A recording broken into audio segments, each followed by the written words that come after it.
the know, non-stop Vikings talk. It's Purple Daily on Score North and ScoreNorth.com. When I tell you guys I love you, I mean it from the bottom of my heart. I will ride with this group until they don't let us play more games. You like that? Yeah. You like that? Let's get it going here. We're halfway through OTAs. We got more OTAs next week. Judd's OTA observations continue on Tuesday. Then we get a mandatory minicamp. Oh, God. The fur is going to fly there. Who's there? Who's maybe not the fur there? is going to fly? Fur is going to be flying. At That used to be a Go for Performance Football Center. slogan when I went there. It's like my senior year at the U of M in 2003. We had shirts that said, "The fur is going to fly. Go for fur." Yeah, and that was Badger true fur. because they got destroyed at the worst time. It's going to fly. The Yeah, fur, the did fur fly. definitely flew in the fourth quarter against Michigan. Yep. Bastards. Still bitter about that 20 years later. You should be. Anyhow, this is Purple Daily, daily Vikings entertainment, where we just want the Vikings to win a Super Bowl before we die. The show is presented by our friends at TCL, one of the world's best-selling consumer electronics brands. They have a new lineup of award-winning TVs delivering the most entertainment with stunning resolution at an affordable cost. Learn more at TCL.com. Inspire greatness with TCL. All right, boys. So we do have a random Viking of the week later on in the show here. Declan will present that to us. But a few weeks ago, Judd brought his top 10 current Vikings rankings to the table. And you had a couple honorable mentions, right? You had like 2 honorable mentions or something. I think so. Yeah. Long time ago now. So last night, and Judd, you kind of set off microphone a few weeks ago. Phil, you should at some point, we got a blank canvas from now until training camp. Like, you should do your list at some point too. Yeah, I said you should do your top 10 just like I did. Mm-hmm. And you're like, no. Well, I'm going to. Last night I one-up you. thought I'm gonna do 11, my top 11, just to one up Judd. But then as I got going, I was like, can't just Too stop much at talent 11. is what you said. How Can't are they stop going to make at any 12. cuts? I know. I felt bad leaving certain guys off the list, and so today I present to you old Macadac's top 20 current Minnesota Vikings. Rank all 90 on the current roster in order of who you think is the best. That's what, once we get to Declan's portion of the rankings, it'll be the 90-man full off-season rankings with a little help from Thor and Tyler, who are the only ones who've actually watched some of those players. But I've got them for you, top 20 current Vikings. If you guys are ready, let's do it. Let's waste no more time. I am excluding Dalvin Cook. It is June 1st today. It's possible that as of you guys listening to this, there may be Dalvin Cook news today or tomorrow. So just because we don't know what we're doing here with Dalvin Cook, he may or may not be a Viking as you're listening to this. I'm just going to remove him from contention here. Okay. So Dalvin Cook, we're going to put him off to the side. All right. Mm-hmm. I'm going to give you 2 honorable mentions. So technically it's a 22 person list. Honorable mention number 1, the best kick returner in the National Football League. A guy who the NFL is trying to basically eliminate the thing that he's the best at, which is housing kick returns. Kene Nwangwu is an honorable mention. Okay. And then my second honorable mention is Kairos Tonga, who Tonga time. 7th round pick by the Bears a couple of years ago. The Vikings wind up swooping him up.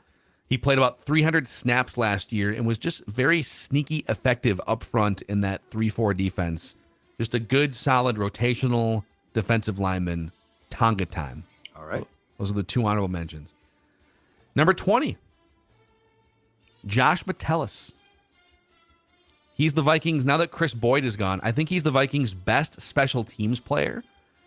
And Judd, you even saw him kind of mixing and matching with the offense, right? Is he a safety? Is he a slot cornerback in some of these Flores ruminations? He's in a few of the packages that call for 3 safeties, and he is what I guess if you had to list him on a roster right now, I would call him the R, short for Rover. Wow. Oh, man. Short for Rover, because he's blitzing at times. Let's go. LFG. He's giving you different looks. So, yeah, I like this.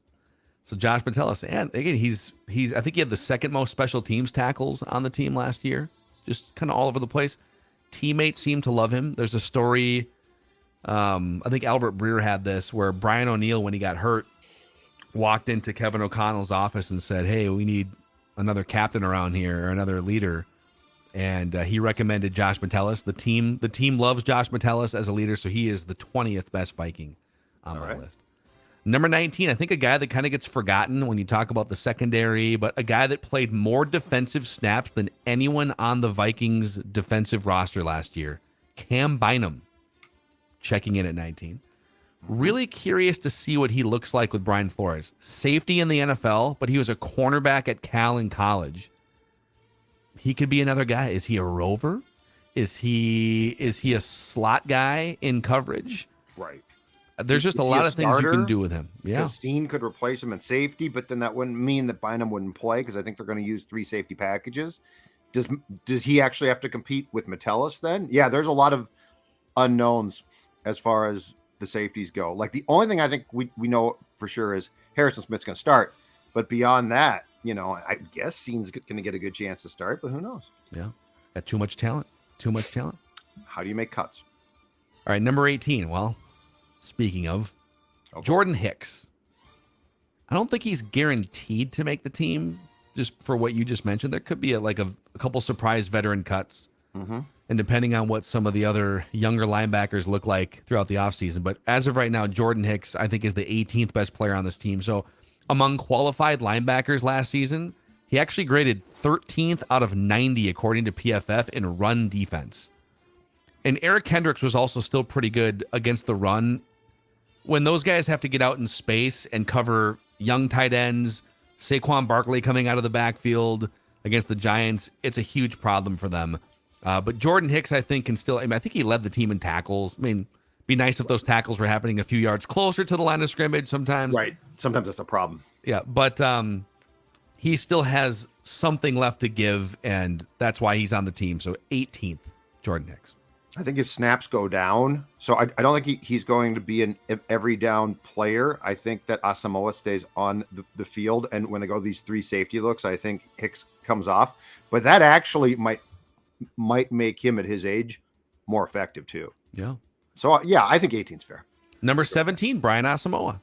And this okay. some of this is like projecting a little bit because he didn't play a lot of defensive snaps last year. So I'm kind of going off of the small sample size we saw, the eye test, the speed, and how the Vikings view him. They were confident enough, obviously, in what they saw to say goodbye to Eric Hendricks and to not really draft or find a replacement. I guess Ivan Pace, the undrafted Cincinnati linebacker, could be in the mix here, but they didn't sign a replacement in free agency, really.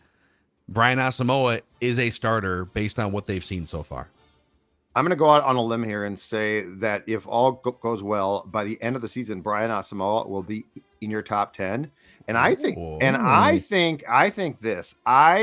Brian Asamoah, by the end of the season, if all goes according to plan, will sort of define the philosophy. He'll be an identifying character because he's got speed. He's still raw, but he's instinctual as well. I think he is going to provide exactly what Brian Flores wants, which is he's going to fly around. He's going to make a ton of tackles. Yeah. He's going to get beat at times, but here's the difference. If you get beat on a pass, like if Kendricks did or Hicks did, they simply, unfortunately, last season didn't catch the guy, right? Asamoah will catch your butt. And you can try and strip the ball. He's going to identify, I think, what they're after. But he's still a theory at this point. We just haven't seen much of it on the field. If all goes well, that is the key phrase to keep in mind. Yeah. And I guess another guy that we haven't seen much of on the field or any, and he's number 16, is Jordan Addison, the Vikings' first-round pick. So I'm projecting a little bit here. I don't think it's fair just to leave all young players off because we haven't seen much. I mean, he's maybe the best route-running wide receiver in this year's draft and has a chance to step right in and be just ironclad the number 2 wide receiver on this team. So Jordan Addison, there's some rumblings that, was he not at that softball charity event this week? The Adam Thielen, Thielen wasn't even there either. No. I'd like to see Jordan participating in some things, a practice here. Something's wrong though. So he's getting treatment. I don't know, because as I talked about in my OTA notes, he hasn't taken part in OTAs the last 2 times that we've been there. He was in the rookie camp like 3 weeks ago, and something happened there, and so he might be getting treatment of some sort, or just be off his feet. I don't know. So just kind of a mystery. We haven't really seen. He's been out there ignoring Judd at practice. But you know what? Well, all forgiven. Fresh start. So that's the first 5 here, 16 through 20. Huh? Number 15, maybe the Vikings starting running back, Alexander Madison. Oh, This might feel a little low for some people, but he's been under 4 yards per carry the last 2 years. Now his usage decreased last year. It looks like he's finally going to get a chance to get more carries and kind of be a showcase running back to some extent. The crazy thing on Alex Madison to me is he's only 24 years old still. I think he turns 25 in like July. Mm-hmm. So this dude's been around for 4 years, and he's still one of the younger players on the roster. The wear and tear is low, which is good. Yeah. And I have, at the OTAs that I've been at, I have seen him working a lot on pass catching. So again, I think he's going to be, I think they are now, and I have no idea if this is right or not. I think they're hoping he's going to be in the passing game, what they thought Cook could be. And part of the reason why I think Cook is gone is he did not get into, I think their expectation and ours too, right? Was in this offense, Dalvin would be a far more effective pass catcher. I feel like he dropped some balls. I feel like the trust in Dalvin as far as a receiver was lost a bit. So again, I think Madison with low wear and tear and being used probably in a rotation has a chance to do more things that they actually wanted, that they expected from Cook and probably didn't get. Mm-hmm. And when he was given a chance to start full time when Cook was injured or banged up, he actually delivered really, really strong numbers. And last year he might have had didn't he have a lower amount of touches and whatnot? But there was times where it was clear, hey, on the third drive of the game, this is an Alex Madison series. No matter what, they're going to rest Dalvin Cook. They scripted him. Yeah. They basically said third offensive drive doesn't matter. Alex Madison's going to be our guy for this entire series, no matter how far we go down the field. And now he gets a chance here to be the actual starter. He's been a very serviceable backup, and you need at least, I think, 2 really good running backs in today's NFL. But now he gets to be the number 1 guy, and is there another gear to him? Also, shameless plug, Purple Daily on draft next week. We're going to rank these running back tiers. And if you're a fantasy football guy, do you draft Alexander Madison early? Which one do you go with here?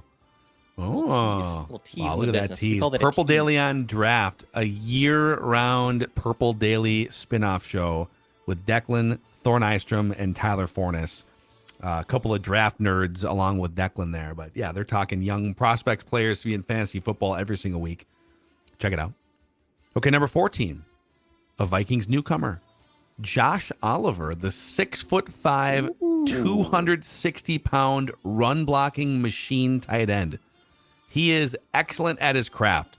I think there's limitations. Obviously, he's not going to play 1,000 snaps.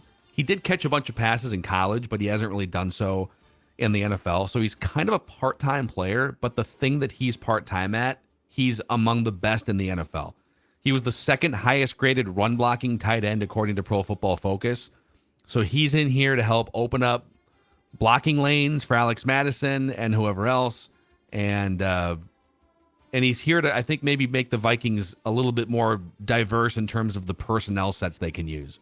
Instead of just running 11 personnel all the time, they might be able to use a little 12 personnel, a little 22 personnel. A little personnel. We'll yeah. see. No, I think we're going to see 12 personnel a lot. And keep in mind, too, that this also creates way more deception, way more confusion on defense, because if he's in there, are the Vikings going to run for sure? Absolutely not. They're also going to pass. And now I'm much more confused. 11 personnel. I think I know what's what. I think if I am a defensive coordinator, I think I say to myself, you guys are going to pass the damn football. But if I see 12 personnel, now I'm getting very concerned. So I think this signing is incredibly important because of that, because it now opens up opportunities to create more confusion. Yes. Okay, number 13. We're nearing in here. Fringes of the top 10. 13th best current Vikings player. KJ Osborne. Just a rock solid, I would say, like number 2.5 receiver. I don't know that he's a number 2 on a team that looks to be one of the best teams in the NFL. He's certainly a reliable number 3. And something we don't really talk about much with KJ Osborne, one of the most durable players in the league. The guy's played all 34 games and a playoff game the last couple seasons. couple of 600-yard years, and maybe with some more targets or a higher percentage of target share, he would have closer to 1,000 yards. But I really like him as the number 3 wide receiver. I worry a little bit. I'm glad they drafted Jordan Addison for that reason. Right now, I've got him above Jordan Addison because we haven't seen much of Jordan Addison, but just a rock solid, durable number 3 wide receiver, KJ Osborne. Maybe his last year as a Viking too, because he's a free agent after the season's over. A guy Kirk definitely trusts, which is important too. I think he runs good routes. I think he's very, very smart. I think part of the reason Addison was taken also was what you said at the end, Phil, which is if KJ Osborne has a decent year, he's gone for sure, because you're probably not going to bring him back, considering the salary cap implications and guys that have to be signed from your own roster. So, yeah, I think that KJ Osborne, though, it's a great story because, I mean, he's a 5th-round pick who was drafted to return kicks. Like, that was going to be his first year. His only stats are kickoff returns and punt returns. And he's turned himself into a really reliable, solid player who's going to get paid probably. So, yeah, he deserves full credit for taking an opportunity. And the weird thing was, as a kickoff return guy, he was sort of a bust. He wasn't that good. I remember watching him as a kickoff return guy. Like, they draft this guy to return kickoffs, but he gets a lot of credit for turning himself into a really, really solid player. And low key, I mean, I believe a 2-star recruit out of high school, like he plays the chip on his shoulder. He was talking about that at OTAs this last week, where he has had to climb everywhere he's had to go. And he's now turned himself into a pretty reliable receiver that's going to get a significant life-changing contract, most likely a year from now, if not sooner. Who knows? Maybe they extend him. I don't think they will. But yeah, he's plays the chip on his shoulder, and I think it's a good thing for him. And he's been a really cool player to watch evolve, basically. Would they get a comp pick for him if he goes and signs they get something, right? Like a 5th-round comp pick or something? Yes. Okay. I feel like the Vikings haven't had a lot of comp picks recently. They need more good players. They had won this past draft, correct? Conklin. They went from, what was it? The Conklin? 4 to 5 pick. Yeah. Okay. The Gronklin pick, but I think that was it in April. All right, number 12, and my gut says he's too high, but he was a lot better last season. Garrett Bradbury is the 12th best Minnesota Viking. He's gone from the first 3 years in the league being one of the worst centers in the NFL, certainly pass protecting, was just atrocious. Yeah. To being in the top third of starting centers. And some of it was probably just a new coaching staff, scheme, working with Kirk Cousins for another year and getting comfortable. But I think Bradbury has put himself in a spot where he's now an above average NFL center going into 2023. But I don't know, I'm trying to look at the guys below him right now. I don't know that I can put Asamoah above him. I don't know that I can put Madison above him yet. So I guess it feels a little high, but as I look at the guys below him, I guess you could move KJ Osborne above Garrett Bradbury, but that's the one I was going to say. I think I would move him above Bradbury, but yeah. And the curiosity now is this: can he do it again? Because I still feel, and it's not surprising, but my confidence is still shaken there. Like, I always feel the Vikings are a really good 3 technique away from Bradbury being tossed into the stands again. For sure. Yeah, he's light. So, that's light what worries. Yeah, exactly. So that's what concerns me a bit. But yes, he was unplayable at times previously. And I don't think there was a game last year where he started and you said, oh my God, that's awful. And it did hurt them when he got hurt. I think it would be foolish to expect that there's even another gear to his game, but I do think it's respectable to say, can he just duplicate what he did in 2022 on? That's all you're asking for from a center at that. Like, what he gave you was respectable snaps. He wasn't a complete pushover. If you get that player for 3 more years, and that's the length of his contract, I'll take that every time. Also, it would help too if he didn't have 2 of the worst pass protecting guards standing next to him statistically, especially Ed Ingram to his right. That better change. Big time struggle. And as I say that, we get to number 11 here. Despite him being pretty bad in pass protection, Ezra Cleveland is the 11th best Viking because he is one of the best run blocking offensive linemen in the NFL. He's got that tackle frame, right? They drafted him as a tackle. So he can just he gets those long arms out. He can maul you. And he was, according to Pro Football Focus, the 4th best run blocking guard in the entire league last year. So credit for that. Now, on the flip side, in pass protection, The only other guard to allow more pressures than Ezra Cleveland was Ed Ingram. So the Vikings have some major work to do on the pass protecting front with those two guards. But Cleveland is so good. Like, it's such a Jekyll and Hyde thing. And there's actually some games where he looks great in pass protection, but then he'll give up 6 pressures the next week. But he is consistently a really good run blocking offensive guard. So he's 11th because he's great at that one thing. If I can combine your top 20 Vikings with some reckless speculation Thursday when it comes to Cleveland. Reckless speculation. Much like KJ Osborne entering the final season of his contract, Yep. Ezra Cleveland, I believe, will be elsewhere next year at this time, preparing to play Agreed. tackle for a team. Oh, I think he wants to move back to tackle because of what you just said. He's a build of a tackle, and if he can go somewhere on a short-term deal and play tackle and have success, guess what follows? A payday.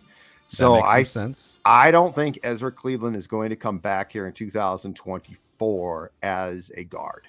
And if the Vikings view him, first of all, if he's a tackle, the Vikings are good there. No room at the end. And if they view him as a guard, I just don't think this front office believes in giving a guard that big contract, that second contract, right? No. And he's probably not worth that as a guard. Yeah.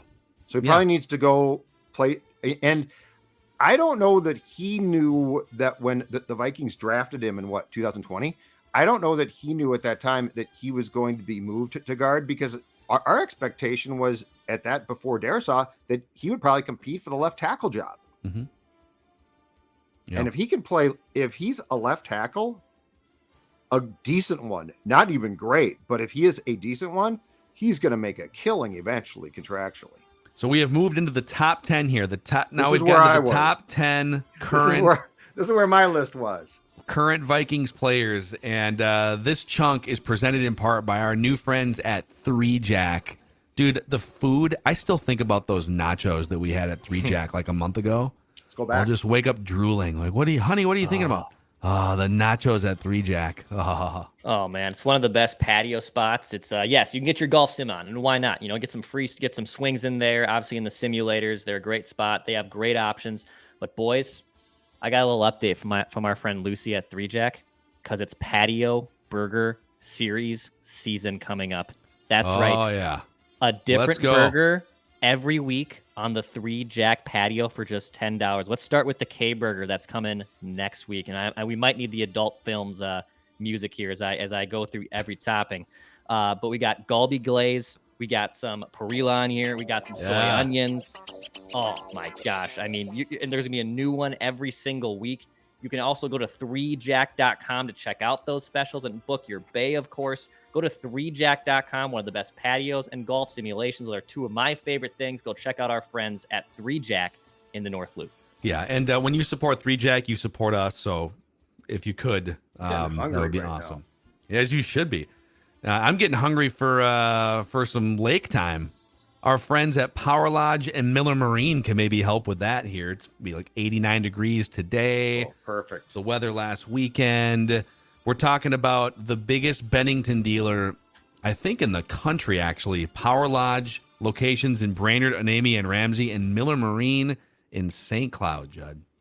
I got 2 words for both of you guys, and it's as simple as this: throttle therapy. Look at this. That guy is getting into Bennington right now. He's putting on a purple daily, is my guess, and he is partaking in throttle therapy, which in this state with our sports teams, what could be better than forgetting it all for an afternoon and getting out on that Bennington on a hot day and cooling down?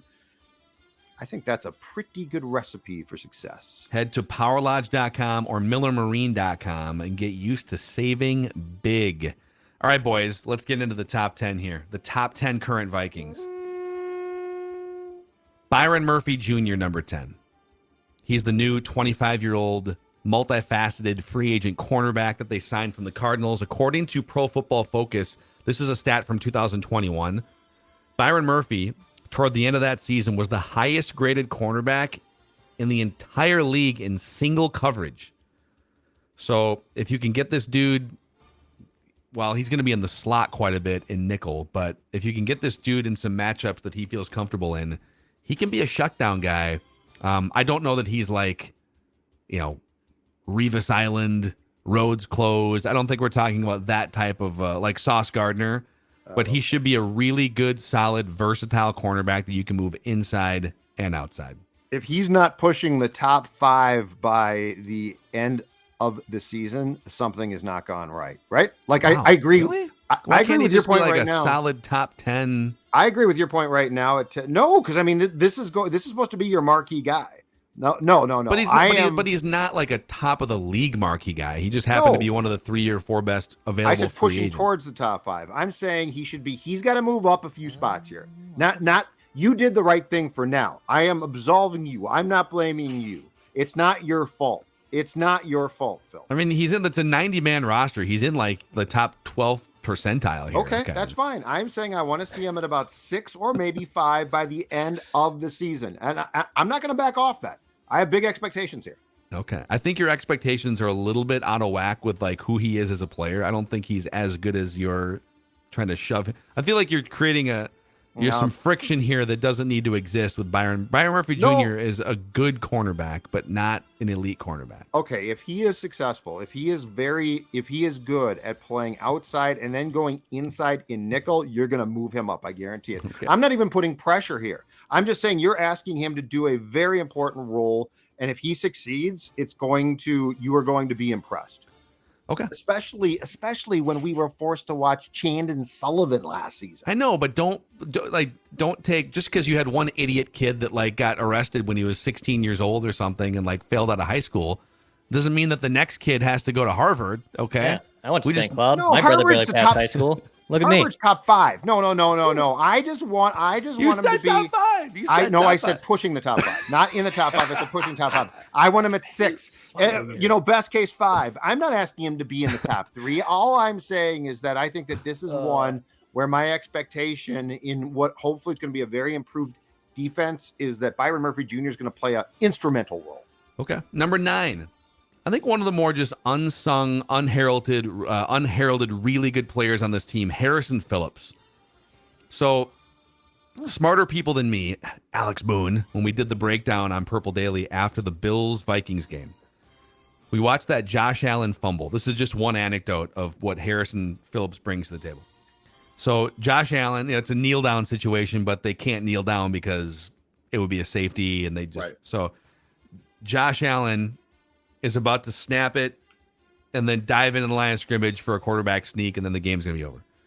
And at the last second, Harrison Phillips, who's lined up as he's looking on the left side of the center, used to play for the Bills, by the way, so he picked up on something. He shifts across the center's face at the last second. I love it. And dives in. He like picked up on the exact gap that Josh Allen was going to be trying to sneak in, so he shifts over as the ball's being snapped and pokes that ball out. Talk like football to me. Heady, smart stuff like that from Harrison Phillips. The fire hydrant. That's what he called himself as an introductory press conference. Always around the ball. Yeah. Always around the ball. In fact, he had 27 stop tackles last season for the Vikings. So he's the fire hydrant, man. He's just always around. He brings a high football IQ, and he's a good, solid player for the Vikings. Okay. Mm-hmm. All right, number 8. A little bit of projection here. I'm not going to lie. Marcus Davenport. Okay. Oh, that's a lot of projection. So here's my logic, okay? Davenport and Danielle Hunter had the same pass rush win rate last season. The same, 19%, both of them. Now, Danielle Hunter wound up with 11 sacks, and Davenport had, 0.5? So they're both winning. They're both getting pressures. Hunter is converting more pressures and then converting pressures into sacks. Yep. And now Davenport had 9 sacks a couple of years ago. So this is, I fully agree that I'm probably, ranking him too high here at 8th. But when you have the same pass rush win rate as Danielle Hunter, you're doing something right. Can he convert more of those to actual sacks, hurries, etc. is the question. I'm a little bit surprised that you didn't have this flipped with my guy. So I'm a little bit surprised that you didn't have Byron Murphy Jr. here and Davenport where Murphy is. Yeah. That's the first one I'm a little bit surprised by. I told No, you I why know. I have Murphy where I had him. Yeah. I know. Oh, I know. Ascensions brewing today. I'm saying that I'm a little bit Oh, boy. surprised. All right. Okay. Number 7. He's not the same guy he used to be, but what does Toby Keith say? I'm not as good as I once was, but I'm as good once as I ever was. As I ever was. That's Harrison Smith in the new Brian Flores system. Harrison Smith, number 7 on my top 20 current Vikings. Really curious to see him play in a more aggressive improvisational system here. No qualms. Yep. I He agree. can still play. Maybe not the best in the NFL, but that dude can still play a little bit. So Smarts makes up for probably a lack of speed now, right? Too. yeah, Like he's one. he's of the never been smartest a burner players. either, right? Like No, but I'm just saying he's probably dropped off athletically, but he's so damn smart. mm-hmm. So I agree. All right, number 6, TJ Hockenson. Okay. I think the top tier of pass catching tight ends in the NFL is Travis Kelce, George Kittle, Mark Andrews. Mm-hmm. And Kelsey's like 33. He's kind of aging out here soon at some point. Yep. There's going to be room in there for a TJ Hockenson. And there's some other guys that are interesting around the league too. There's like probably 4 or 5 in that second tier. Freiermuth with Pittsburgh. There's some other guys. But I think there's another level to his game. That dude was a former top 10 overall pick. And last year you saw, okay, this is a real offensive. You got an accurate quarterback. You got an offensive-minded head coach. And you saw a jump in numbers for him. So I'm going to put TJ Hockenson as the 6th best Viking. Not the greatest run blocker. He's not the complete tight end that a George Kittle is. But can he emerge up into the top 3 or 4 pass-catching tight ends this season? I think he will too. I think being with a competent team now, and Detroit's improved, but I mean they were still for a long time Detroit. I think being with a competent team and the fact that probably some of the run blocking that was asked of him last season will now go to Oliver is going to help him. I would not be surprised if TJ Hockenson takes that step. Mm-hmm. All right, now we're into the top 5 here, boys. And again, I feel like I'm a little nervous about this guy. Brian O'Neill is number 5 for me. Sure. Coming off a partially torn Achilles, everyone's just kind of like, oh, yeah, he's going to be fine. He had surgery, he'll be fine. He's a 300-pound man with a partially torn Achilles. So I'm a little nervous about Brian O'Neill, but based on everything he's done so far in his career, he's one of the best right tackles in the entire league. Mm-hmm. So I have him as the 5th best Viking right now if he comes back healthy. Trepidation. Little trepidation right now. Yeah. Like I think the assumption now is that he'll be set to go by training camp, but then I'm not going to be surprised if they actually come out for training camp and he's still not set to go.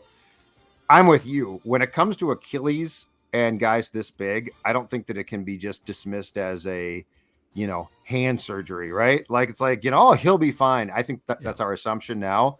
I think he's fairly ranked, but I am a little bit concerned. Like so much of that position is short burst, quick steps, like leverage, everything. And if you're just not the same physically with your Achilles, it can make a difference. So we'll see. Number 4, Danielle Hunter. Interesting. Top 10 last season among edge rushers in pressures, sacks, and hurries. And he's still in his prime at age 28. And he played every game for the first time in, 3 years? Mm-hmm. So just because he's maybe not like the Hall of Fame guy that he was 3 years ago, doesn't mean that he's not still really, really good. And he will command either with the Vikings or somebody else a contract that goes up in the $20-25 million a year range. So I've got him. He is absolutely one of the 10 best edge rushers in the NFL. Yep. No argument.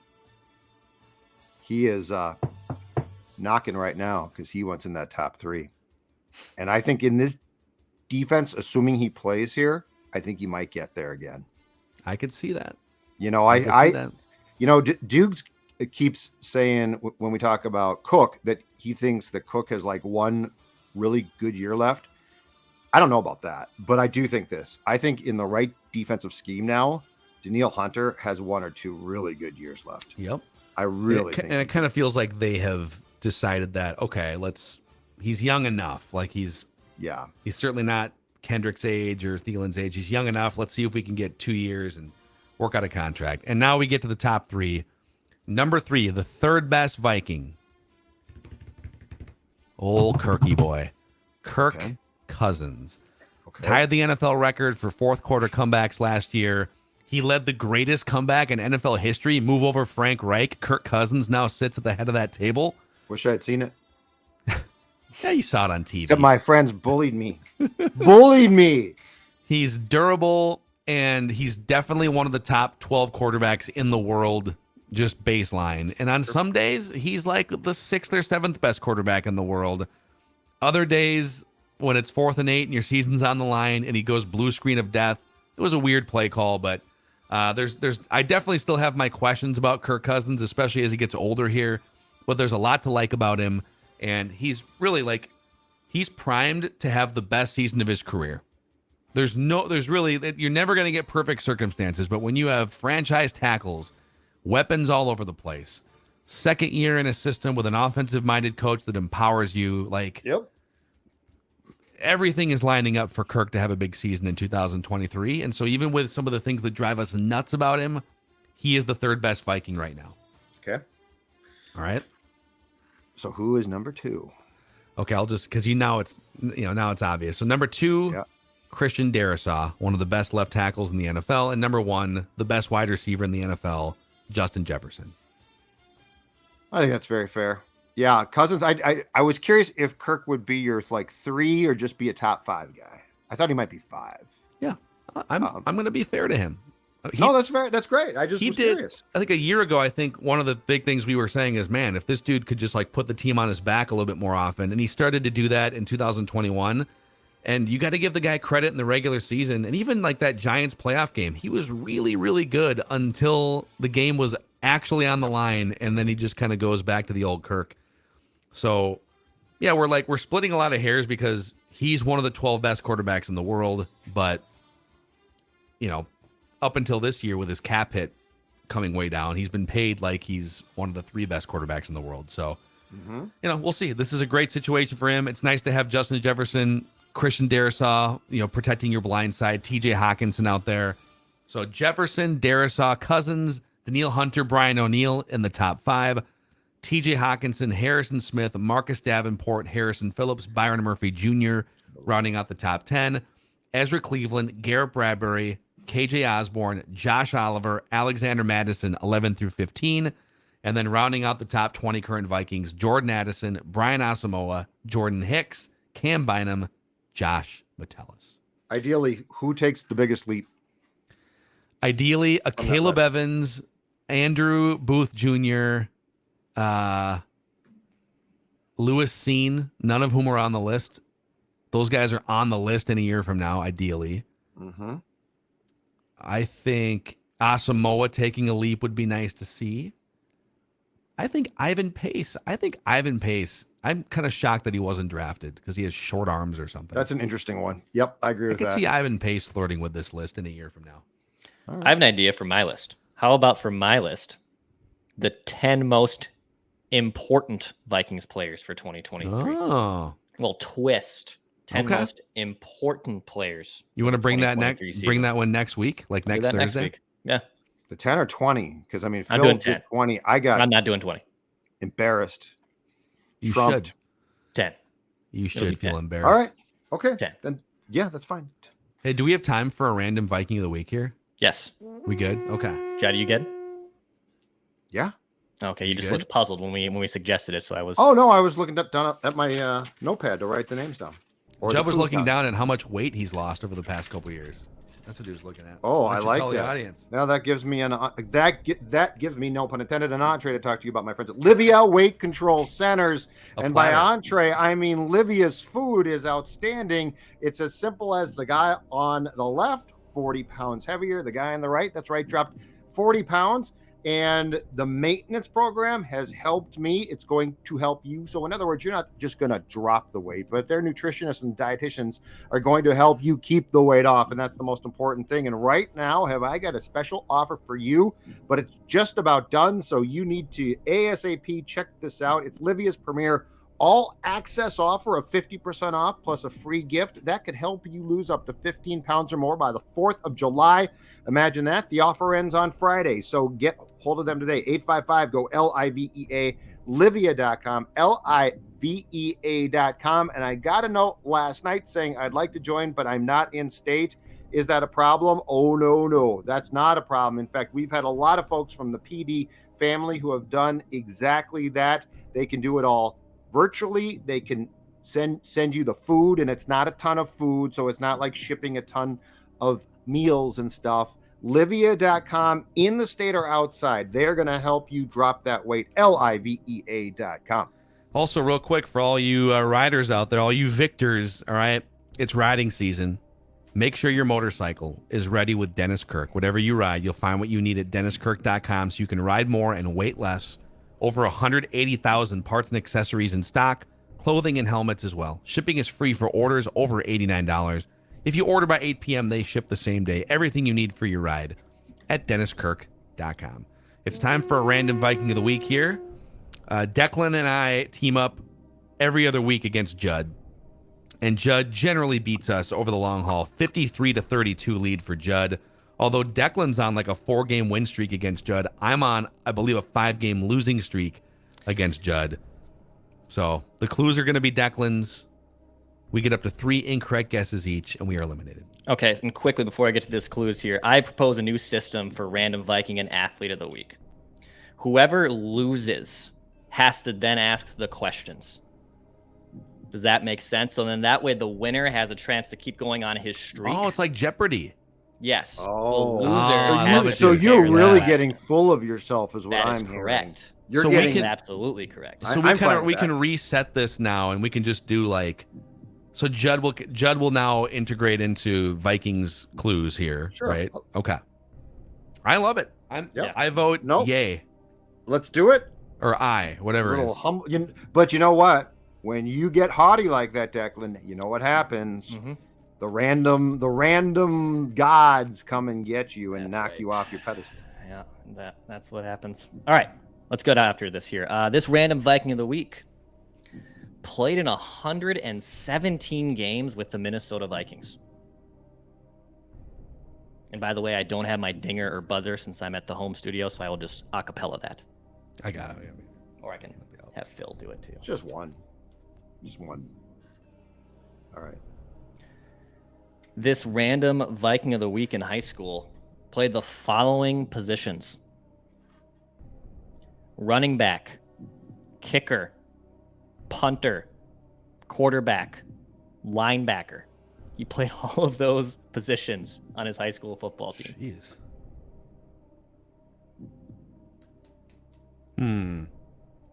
Okay, I've got a guess. I don't have the spreadsheet. So I don't know. This guy might have been used, but I'm still going to guess it. Is it Chad Greenway? That was going to be my guess. Eh. Oh, Okay. thank you. I was going to guess that too. That's a really good. Because he played 7-man or 9-man. He played 9-man. 9-man in South Dakota. Yeah. Whew. Okay. I was gonna be wrong there. This Random Viking of the Week secured 2 touchdowns in his tenure with the Vikings. Guess I should have waited. No, actually not. No. No. Maybe I shouldn't have waited. Are you sure it's not him? I mean, are you positive that you picked the right Random Viking? Check your notes again, Declan. I'm bad at reading. Yes, I have this correct. Oh, I thought you just couldn't spell well. Either. Okay. Yeah.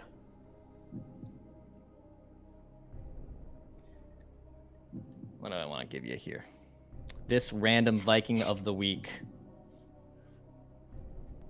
Not active on social media, but has a decent amount of followers. And of course, my laptop craps out the moment I get to his Twitter page. He has 84,000 followers on Twitter.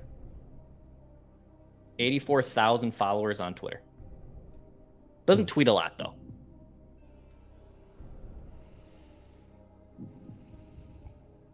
His last organic tweet, so like not a retweet or a quote or whatnot, was March 28th of this year.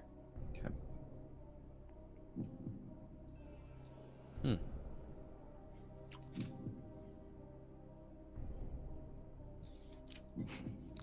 Interesting. This Random Viking of the Week was born on Leap Day. So I only had a few birthdays, technically. Poor guy. All right, I got a second guess. Okay. Wow, dude, this is amazing. I'm gonna win by default. Eric Kendricks. Ding, ding, ding, ding, ding, ding, ding, ding, ding, ding. What? I knew he was born on a leap Dude, day. what? I How knew he did was you born know on a that? leap day. Because it just came to me. I think I wrote it I once. threw that I out had randomly. to look it up once. What? Yep. That's what signaled for. I mean, you guys were on the scent of Come linebacker. on. Yes, I That was This is remember. ridiculous. I remember that he was born on a leap day. Well, I missed Olo Candy yesterday like a moron. I should have gotten that one. I'm still pissed about I will that. say, like, I had it whittled down to linebacker and was trying to think, like, oh, is it Lieber? You know, he tweets a lot and probably has. I don't know, This maybe This guy works at KFXN. yes. And Twin Cities Live. And Hubbard Broadcasting, a proud member of the. In fact, you know what?